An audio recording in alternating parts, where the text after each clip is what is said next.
ఏం మాయ చేశావే మామయ్యతో పిలి సరికొత్త కథ మీకు చాలా బాగా నచ్చుతుంది. ఈ కథ ఎలా అనిపించిందో కామెంట్ చేయండి. మన ఛానల్ని ఫాలో అవ్వండి. ఎపిసోడ్ 1. పారిపోయిన పెళ్లికూతురు. ఉదయం 4 గంటలు. ఆకాశం ఇంకా చీకటిగా ఉంది. అయినా ఆ చిన్న పల్లెటూరు మాత్రం అప్పటికే మేల్కొంది. ఇంటి ముందు ఆడవాళ్లు రంగురంగు ముగ్గులు వేస్తున్నారు. ప్రతి ఇంటి గుమ్మానికి మామిడి తోరణాలు కడుతున్నారు. గుడివైపు నుండి వినిపిస్తున్న సుప్రభాతం గ్రామాన్ని మొత్తానికి ఒక ఆహ్లాదకరమైన వాతావరణాన్ని తీసుకొచ్చింది. ఈ రోజు ఆ ఊరిలో చాలా ప్రత్యేకమైన రోజు. ఊరి ప్రెసిడెంట్ రాఘవ పెళ్లి. ఈ రోజు మన ప్రెసిడెంట్ గారి పెళ్లిరా. మధ్యాహ్నానికి సగం జిల్లానే జనమే వస్తారట. అయ్యో, రాఘవ అంటే రాఘవే. ఎంత పెద్ద ఉద్యోగం వచ్చినా ఊరి వదిలిపెట్టలేదు. టీ దుకాణం దగ్గర కూర్చున్న పెద్దవాళ్ళు అతని గురించి మాట్లాడుకుంటున్నారు. అదే సమయంలో గ్రామానికి కొంచెం దూరంలో ఉన్న పెద్ద ఇంట్లో పెళ్లి సందడి మొదలయ్యింది. ఆ ఇంటి యజమాని రామ్మూర్తి. ఆయనకు 2 కూతుర్లు. పెద్దది దీప్తి, చిన్నది సిరి. ఈరోజు దీప్తి పెళ్లి. ఇంట్లో బంధువులు, పిల్లలు, నవ్వులు, సందడి. ఎవరి పని వాళ్ళు చేసుకుంటూ పరుగులు తీస్తున్నారు. వంటింట్లో 10 మంది ఆడవాళ్ళు వంటలు చేస్తున్నారు. పెళ్ళికొడుకు వాళ్ళు ఎప్పుడు వస్తారా అని అందరూ ఎదురు చూస్తున్నారు. ఇంకొక వైపు రాఘవ ఇంట్లో 2 అక్కలు తెల్లవారుజామునే లేచి పనులు చూసుకుంటున్నారు. అమ్మ, తమ్ముడికి పాలివ్వు. పెళ్లిబడులు రెడీ చేసావా? పురోహితుడు వచ్చాడా? ఇద్దరు ఒక్క క్షణం తీరిక లేకుండా తిరుగుతున్నారు. అప్పుడు రాఘవ తలుపు తెరిచి గది బయటికి వచ్చాడు. తెల్లని పంచె, తెల్లని చొక్కా, విశాలమైన భుజాలు, 6 అడుగుల ఎత్తు, చిరునవ్వు. అతన్ని చూసిన ఇంటి పని మనిషి, అయ్యో, దిష్టి తగులుతుంది బాబు అంటూ వెంటనే నల్ల చొక్క పెట్టింది. రాఘవ నవ్వేశాడు అందంగా. అత్తయ్య, నేను చిన్నపిల్లాడినా? నీ వయసు పెరిగిందేమో కానీ మా కళ్ళల్లో మాత్రం ఇంకా చిన్నవాడివే అని ప్రేమగా ఆమె చెప్పింది. అంతలో పెద్దక్క లక్ష్మి వచ్చింది. రాఘవ, ఏమక్క, ఈరోజు నీ జీవితంలో కొత్త అధ్యాయం మొదలవుతుంది. రాఘవ చిన్నగా నవ్వాడు ఆ మాటకి. అవునక్క, కానీ ఒక విషయం మాత్రం గుర్తుపెట్టుకో. చెప్పు. ఆ అమ్మాయి ఈ రోజు నుండి మన ఇంటి కోడలుగా కాదు, మన ఇంటి కూతురు. రాఘవ వెంటనే, అది చెప్పాలా అక్క? నువ్వు నన్ను ఎలా పెంచావో నేను కూడా అలాగే చూసుకుంటాను. ఆ మాట విని లక్ష్మి కళ్ళల్లో నీళ్లు తిరిగాయి. అమ్మ నాన్న ఉంటే ఈరోజు ఎంత సంబరపడేవారో అని మెల్లగా అంది. రాఘవ వెంటనే ఆమె చేతిని పట్టుకున్నాడు. ఏడవకక్క, మీ ఇద్దరూ లేకపోతే నేను ఈ స్థాయికి వచ్చేవాడిని కాదు. అంతలో చిన్నక్క శాంతమ్మ నవ్వుతూ వచ్చింది. సరే, ఇక ఎమోషన్స్ చాలు. పెళ్ళికొడుకును తయారు చేయాలి. అందరూ గోల్డ్ మెడలిస్ట్, హైదరాబాద్లోని పెద్ద కంపెనీలో ఉద్యోగం వచ్చింది, లక్షల్లో జీతం. కానీ నేను మా ఊరు వదిలి రావను అని చెప్పేశాడు. తండ్రి వదిలిన భూమిని చూసుకుంటూ రైతులకు కొత్త కొత్త పద్ధతులు నేర్పిస్తూ గ్రామంలో త్రాగునీరు, రోడ్లు, స్కూల్ కోసం కష్టపడ్డాడు. ఆ మంచితనమే అతన్ని ప్రెసిడెంట్గా నిలబెట్టింది. ఊర్లో అతని ద్వేషించే వాళ్ళు చాలా తక్కువ. కానీ ఒకడు మాత్రం అతని ఎదుగుదలను అస్సలు జీర్ణించుకోలేకపోయాడు. అతడే మాజీ ప్రెసిడెంట్ భూపతి. ఎన్నో సంవత్సరాలుగా గ్రామాన్ని తన ఇష్టానుసారంగా నడిపించి భూపతి ఎన్నికల్లో రాఘవ ఓడించాడు. ఆ రోజు నుండి భూపతి మనసులో ఒకటే మాట, ఎప్పటికైనా రాఘవను అందరి ముందు తలదించుకునేలా చేస్తాను. ఇదే సమయంలో భూపతి తన ఇంటి మేడపై నిలబడి రాఘవ ఇంటి వైపు చూస్తున్నాడు. అతని కూతురు నందిని నెమ్మదిగా దగ్గరకు వచ్చింది. నాన్న, ఏమ్మా, ఈరోజు రాఘవ పెళ్లి కదా? భూపతి ఆమె ముఖాన్ని చూశాడు. కూతురి మనసులో ఏముందో అతనికి బాగా తెలుసు. చిన్నప్పటి నుండి నందినికి రాఘవ అంటే ఇష్టం. కానీ రాఘవ ఇప్పుడు ఆమెను ఆ కోణంలో చూడలేదు. భూపతి మెల్లగా అన్నాడు, చింతించుకమ్మా, ఈ పెళ్లి ఎంత సాఫీగా జరుగుతుందో చూద్దాం. ఆ మాటలో దాగి ఉన్న అర్థం నందినికి తెలియలేదు. కానీ భూపతి పెదవులపై కనిపించిన చిరునవ్వు మాత్రం ఏదో పెద్ద కుట్రకు సంకేతంగా అనిపించింది. అదే సమయంలో పెళ్లి కూతురి ఇంట్లో దీప్తిని అలంకరిస్తున్నారు. అద్దం ముందు కూర్చున్న ఆమె మాత్రం ముఖంలో నవ్వు లేకుండా ఎటో చూస్తూ ఉంది. ఆమె చేతిలో మడత పెట్టిన ఒక చిన్న కాగితం ఉంది. దాన్ని ఎవరూ గమనించలేదు. తలుపు బయట నిలబడి ఉన్న సిరి, అక్క, అందరూ నిన్నే పిలుస్తున్నారు అని లోపలికి వచ్చింది. దీప్తి ఒక్కసారిగా ఉలిక్కిపడింది. ఆ కాగితాన్ని చీర కొంగులో దాచేసింది. అది చూసిన సిరికి చిన్న అనుమానం వచ్చింది. అక్క, ఏమైనా జరిగిందా? కీర్తి బలవంతంగా నవ్వింది. ఏం లేదు. కానీ ఆ నవ్వు వెనుక ఒక పెద్ద రహస్యం దాగి ఉంది. దీప్తి బలవంతంగా నవ్విన సిరికి మాత్రం ఏదో తేడాగా అనిపించింది. అక్క, ఏమైనా నిజం దాస్తున్నావా? ఏం లేదన్నానుగా, నువ్వు వెళ్ళి అమ్మకి సహాయం చేయి. సిరి బయటికి వెళ్ళిపోయింది. తలుపు మూసిన వెంటనే దీప్తి చీర కొంగులో దాచుకున్న కాగితాన్ని బయటికి తీసింది. అది ఒక లేఖ.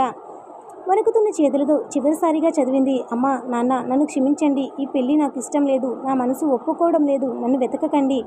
ఈ లేఖపై 2 కన్నీటి బొట్టులు పడ్డాయి. అమ్మా, నాన్నను ఇలా బాధ పెట్టడం నాకు ఇష్టం లేదు. కానీ ఈ పెళ్లి చేసుకుంటే ముగ్గురి జీవితాలు నాశనం అవుతాయి అని మనసులో అనుకుంది. అప్పుడే బయట నుండి దీప్తి మేకప్ అయిందా అని పెద్దమ్మ వినిపించింది.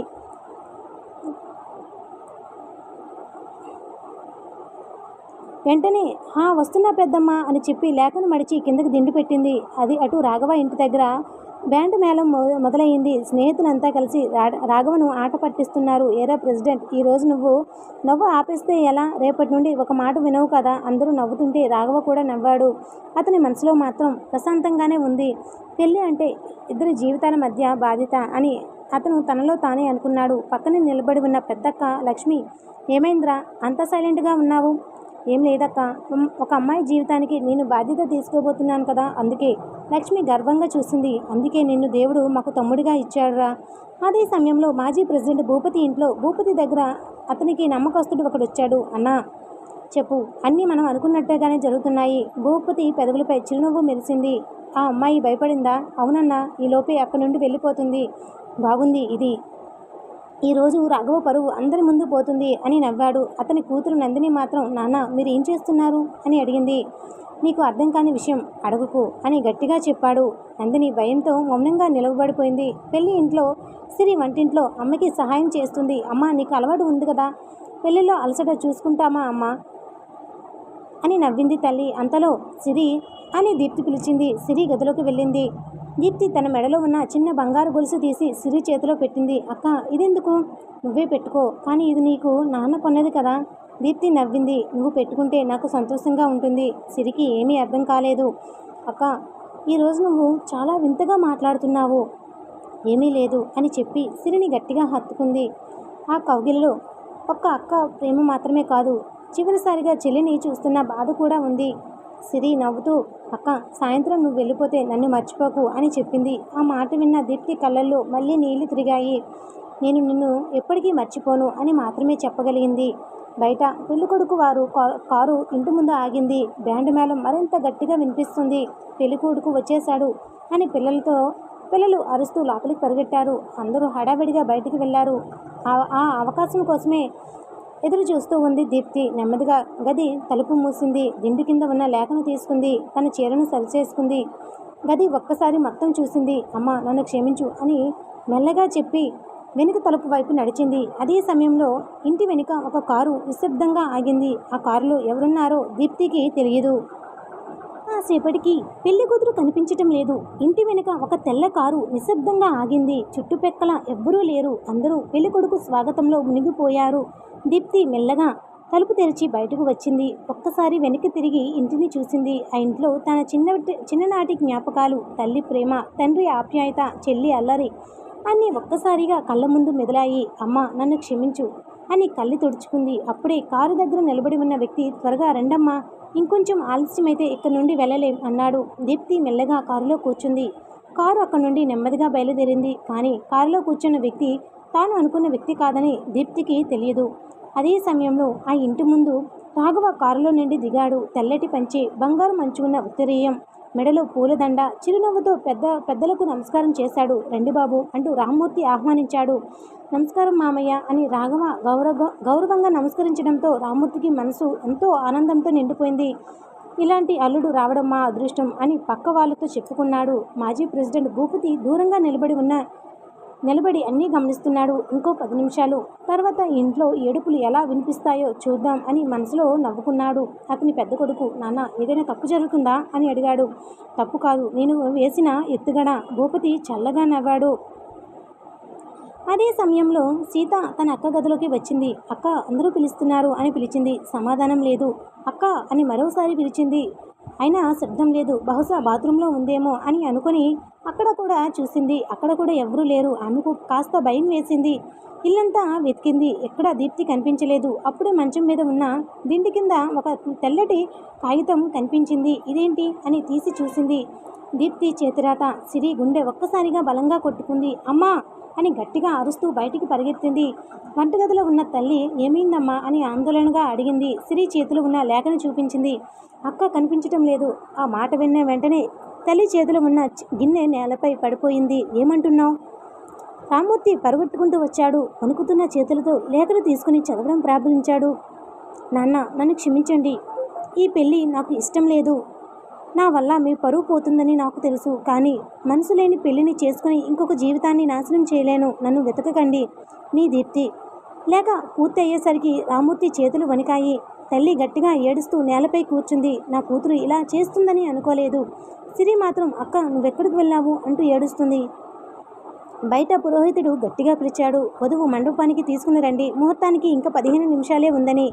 ఆ మాట వినగానే ఇంట్లో ఉన్న అందరూ ఒకరి ముఖాలు ఒకరు చూసుకున్నారు. బయట వేలాది మంది అతిథులు. లోపల పెళ్లి కూతురు కనిపించదు. రామ్మూర్తి కళ్ళ ముందు చీకట్లు కమ్ముకున్నాయి. అప్పుడే పెద్దమ్మ నెమ్మదిగా లేచి నిలబడింది. ఆమె చూపు నేరుగా సిరివైపు తిరిగింది. ఆ చూపు చూసిన సిరి ఎందుకో గుండెల్లో తెలియని భయం మొదలయ్యింది. అమ్మయ్యను పెళ్లి చేసుకోమ్మా. పెద్దమ్మ చూపు నేరుగా సిరి మీదే పడింది. సిరి గుండె వేగంగా కొట్టుకోవడం మొదలుపెట్టింది. పెద్దమ్మ ఎందుకలా చూస్తున్నారు అని అమాయకంగా అడిగింది. ఎవరూ సమాధానం చెప్పలేదు. గదిలో నిశ్శబ్దం అలుముకుంది. బయట నుండి మాత్రం నాదస్వరాలు, మంగళ వాయిద్యాలు వినిపిస్తూనే ఉన్నాయి. ఆ ఆనంద శబ్దాలు ఈ గదిలో బాధను మరింత పెంచుతున్నాయి. రామ్మూర్తి తల పట్టుకుని కూర్చున్నాడు. నా చేతులారా నా తమ్ముడి పరువు తీశాను అని కుమిలిపోయాడు. అప్పుడే పెద్దమ్మ అతని భుజంపై చెయ్యి వేసింది. ఇప్పుడు ఏడవడం వల్ల ప్రయోజనం లేదు. ముందు ఈ పెళ్లి ఆగకుండా చూడాలి. రామ్మూర్తి ఆశ్చర్యంగా ఆమె వైపు చూశాడు. అదెలా? పెద్దమ్మ నెమ్మదిగా సిరి దగ్గరకు నడిచింది. సిరి చేతులు పట్టుకుంది. అమ్మా, ఏమైంది పెద్దమ్మ? ఇప్పుడు నా కుటుంబాన్ని నువ్వే కాపాడాలి. సిరికి ఏమీ అర్థం కాలేదు. నేనా? అవును, నువ్వే. నీ మామయ్యను రాఘవను పెళ్లి చేసుకోవాలి. ఆ ఒక్క మాట సిరి చెవుల్లో పిడుగు పడ్డట్టయింది. ఏంటి అని ఒక్కసారిగా వెనక్కు అడుగువేసింది. పెద్దమ్మ మీరేమంటున్నారు? తల్లి కన్నీళ్లు తుడుచుకుంటూ, అమ్మ మమ్మల్ని క్షమించు. ఇప్పుడు నువ్వు తప్ప మాకు ఇంకొక దారి లేదు అని సిరి తల ఊపింది. లేదు అమ్మ, అది అస్సలు జరగదు. నాకు మామయ్య అంటే అని అక్కడే ఆ మాట ఆపేసింది. పెద్దమ్మ మెల్లగా అడిగింది. ఏమైంది తల్లి? సిరి కళ్ళల్లో భయం స్పష్టంగా కనిపించింది. నాకు చిన్నప్పటి నుండి మామయ్య అంటే చాలా భయం. ఆ మాట విన్న వెంటనే అందరికీ కొన్ని సంవత్సరాల క్రితం జరిగిన సంఘటన గుర్తొచ్చింది. అప్పుడు సిరికి 10 ఏళ్ళు. సెలవులు రావడంతో రాఘవ ఇంటికి వచ్చాడు.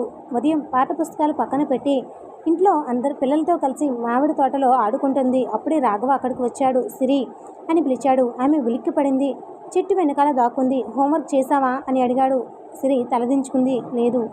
ఎందుకు? ఆడుకోవాలని. రాఘవ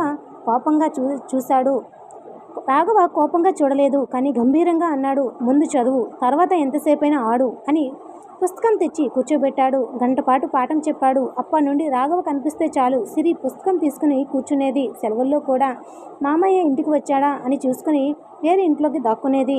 అందరూ అది చూసి నవ్వేవారు. మామయ్య అంటే ఎంత భయం ఈ పెళ్ళికి అని. ప్రస్తుతం అలాంటి మామయ్యను నేను భర్తగా ఎలా ఊహించుకోగలనమ్మా అని సిరి బిగ్గరగా ఏడ్చింది.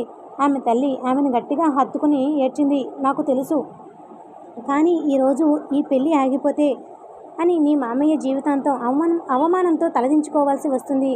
మన కుటుంబంలో కూడా నలుగురిలో నిలబడలేకపోతుంది. సిరి ఏడుస్తూనే ఉంది. అమ్మ, నన్ను ఇంకేదైనా చేయమంటే చేస్తాను, ఇది మాత్రం అని తల ఊపింది. అప్పుడే ఇంతవరకు మౌనంగా ఉన్న ఆమె తండ్రి రామ్మూర్తి లేచాడు. తన కూతురి దగ్గరికి వచ్చాడు. ఆమె తలపై చేయి పెట్టాడు. సిరి అని పిలిచాడు. తండ్రి గొంతు వణికిపోయింది. నువ్వు వద్దంటే ఈ పెళ్ళి ఇక్కడితో ఆగిపోతుంది. నేను ఎవరిని బలవంతం చేయను, కానీ నీ మామయ్య చేసిన మేలును, అతని ప్రేమను, ఈ కుటుంబం మీద అతనికి ఉన్న బాధ్యతను నేను నా కళ్ళతో చూశాను. ఈరోజు అతని చేసిన తప్పేమీ లేదు. శిక్ష మాత్రం అతనికి పడుతోంది. ఆ మాటలు విన్న సిరి నిశ్శబ్దంగా తండ్రి వైపు చూసింది. రామ్మూర్తి కళ్ళలో కన్నీళ్లు నిండుకున్నాయి. నిర్ణయం నీదే తల్లి. నీ ఇష్టానికి వ్యతిరేకంగా ఒక్క అడుగు కూడా వేయను అని చెప్పి వెనక్కి తిరిగాడు. సిరి అక్కడే నిలబడి ఉంది. ఒకవైపు తన జీవితమంతా, మరొక వైపు తనకు తండ్రిలా ఉన్న మామయ్య పరువు. ఆమె ఏ నిర్ణయం తీసుకుంటుంది? కన్నీళ్లతో జరిగిన పెళ్లి. సిరి అక్కడే నిలబడి ఉంది. ఒకవైపు తన భవిష్యత్తు, మరొక వైపు మామయ్య పరువు. ఏం చేయాలో అర్థం కాక కళ్ళు మూసుకుని ఉంది. అప్పుడే బయట నుండి పురోహితుడు గొంతు వినిపించింది. రామ్మూర్తి గారు, ముహూర్తానికి ఇంకా 10 నిమిషాలే ఉంది. పెళ్లి కూతుర్ని తీసుకురండి. ఆ మాట విన్న వెంటనే గదిలో వెళ్ళి మళ్ళీ నిశ్శబ్దం అలుముకుంది. తల్లి చేతులు జోడించింది. అమ్మా, నువ్వు కాదంటే మేము ఒక్క మాట కూడా అనం. కానీ ఈరోజు నీ మామయ్య తల ఉంచుకుని బయటికి వెళ్తే ఆ బాధను మేము జీవనాంతం మర్చిపోలేం.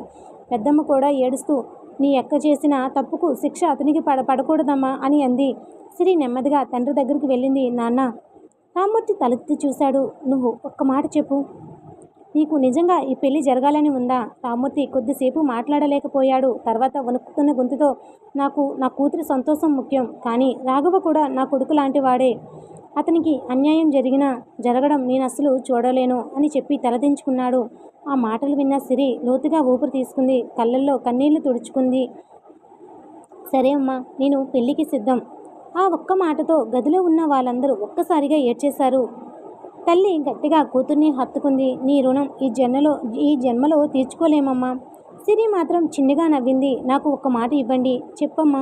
అక్క తిరిగి వస్తే ఆమెను ఎవరు తప్పు పట్టకండి. ఆ మాట విన్న పెద్దమ్మ ఆశ్చర్యపోయింది. ఇంత బాధలో కూడా అక్క గురించి ఆలోచిస్తున్న చెల్లిని చూసి అందరూ కళ్ళు తడిదేరాయి.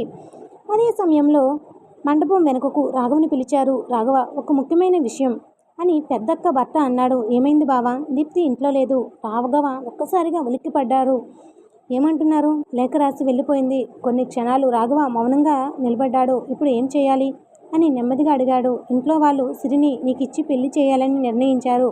రాఘవ వెంటనే తల ఊపాడు. లేదు, ఆమె చిన్నపిల్ల, నన్ను చూసి భయపడుతుంది. ఆమె ఇష్టానికి వ్యతిరేకంగా నేను పెళ్లి చేసుకోను. పెద్దక్క భర్త వెళ్ళగా అన్నాడు. ఎవరు బలవంతం చేయలేదు. కుటుంబం కోసం సిరియే ఒప్పుకుంది. రాఘవ ఈసారి ఆశ్చర్యపోయాడు. సిరి ఒప్పుకుందా? అవును, నేను అవమానపడనివ్వను మామయ్య అని ఏడుస్తూ ఒప్పుకుంది. ఆ మాట వినగానే రాఘవ కళ్ళల్లో నీళ్లు తిరిగాయి. దేవుడా, ఏ అమ్మాయికి నేను ఎప్పుడూ అన్యాయం చేయను అని మనసులో మాటిచ్చుకున్నాడు. కొద్దిసేపటికే పెళ్లి కూతురు వేషంలో సిరి తలదించుకుని మండపం వైపు నడుస్తుంది. ఆ మడుగులు బరువెక్కాయి. చుట్టూ ఉన్న వాళ్ళు మాత్రం ఎంత అందంగా ఉంది పెళ్లి కూతురు, జంట చాలా బాగుంది అని మాట్లాడుకుంటున్నారు. ఎవ్వరికీ అసలు నిజం తెలియదు. సిరి వచ్చి రాఘవ పక్కన కూర్చుంది. ఒకసారి కూడా అతని వైపు చూడలేదు. పురోహితుడు మంత్రాలు చదువుతున్నాడు. జీలకర్ర బెల్లం అయ్యింది. కన్యాదానం అయ్యింది. ఇప్పుడు ముహూర్తం. పురోహితుడు తాళిని రాఘవ చేతిలో పెట్టాడు. రాఘవ ఒక్కసారి సిరి వైపు చూశాడు. ఆమె కళ్ళల్లో నుండి కన్నీళ్లు నిశ్శబ్దంగా జారుతున్నాయి. చాలా మెల్లగా, ఎవరూ వినకుండా అతను ఒక్క మాట అన్నాడు. భయపడకు. ఈ తాళి నీ స్వేచ్ఛను తీసుకోదు, నీ నవ్వును కాపాడుతుంది. ఆ మాట విన్న సిరి మొదటిసారి అతని కళ్ళల్లోకి చూసింది. ఆ చూపులో బలవంతం లేదు, బాధ్యత మాత్రమే ఉంది. పురోహితుడు గట్టిగా, ముహూర్తం, తాళి కట్టండి బాబు అని చెప్పాడు. రాఘవ నెమ్మదిగా సిరి మెడలో తాళి కట్టాడు. మంగళ వాయిద్యాలు ఒక్కసారిగా మారుమ్రోగిపోయాయి. అక్షింతల వర్షం కురిసింది. అందరూ ఆనందంగా చప్పట్లు కొట్టారు. కానీ ఆ చప్పట్ల మధ్య రాఘవ మనసులో ఒక మాట మారుమ్రోగుతుంది. ఈ రోజు నుండి ఈ అమ్మాయి కన్నీళ్లకు నేను కారణం కాకూడదు. అదే సమయంలో పెళ్లి మండపానికి దూరంగా ఒక పాడుపడిన గోదాములో స్పృహ లేకుండా పడుకున్న దీప్తి కళ్ళపై నెమ్మదిగా కదలిక వచ్చింది. ఆమెకు తెలియదు, తాను పారిపోలేదు. ఎవరో కుట్రపూరితంగా అపహరించారు అని. ఆ గోదాంలో బయట నుండి భూపతి మనిషి ఫోన్లో చెప్పాడు. అన్న, పనైపోయింది. ఇప్పుడు అసలు ఆట అయింది. తర్వాత ఏం జరగనుంది? దీప్తి ఏదైనా ప్రమాదంలో పడిందా? మరి రాఘవ కాపాడగలడా లేదా?